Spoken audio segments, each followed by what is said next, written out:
So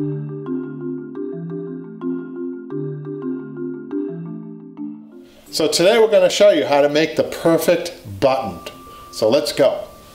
So buttons have 4 components, 5 including the fabric, and 6 including the button machine. So what it does, we have a shell, and we have the back of the button. Some people call it the loop. We also have the dies. We have the bottom die for the back of the button, and we have the top die for the shell. And a good die, good machine-made die, will fit well.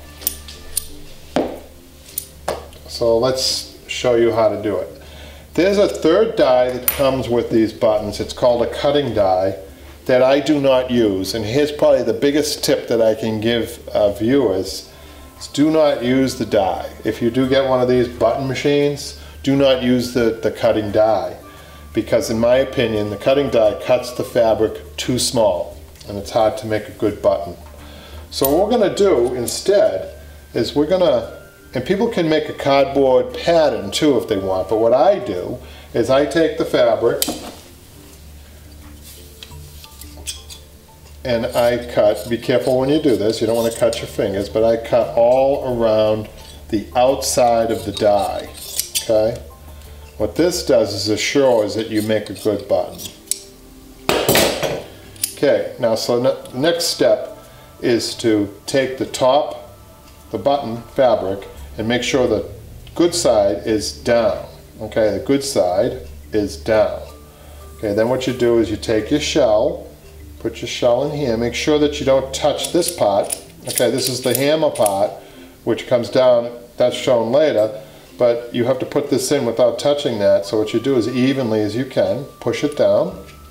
Now that didn't come out even, so what I'm going to do is I'm going to try it again. Sometimes it takes a second or third attempt. Push it down. That fell on me again. It's very important to make sure that this is even. Some people have wooden dowels that they cut out to do this too. But you can do the big buttons with your thumb. Okay, so I have it evenly spaced in there. Now what I'm going to do is put the bottom of the die in the machine, so it just fits in there.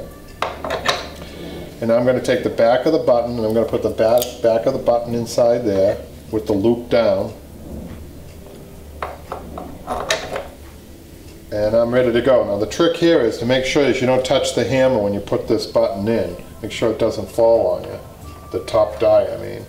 So now we're ready to do a little hammering in this. So what I'm going to do is take the handle of the button machine and I'm going to exert some pressure, and then what I'm going to do, I'm going to give it a little hit like this. Okay, now take this apart.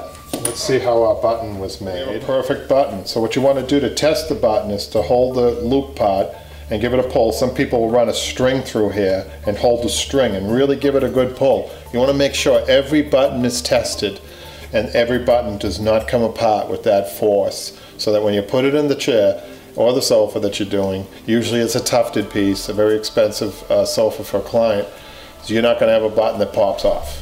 And that's a quick tip for today. Thank you.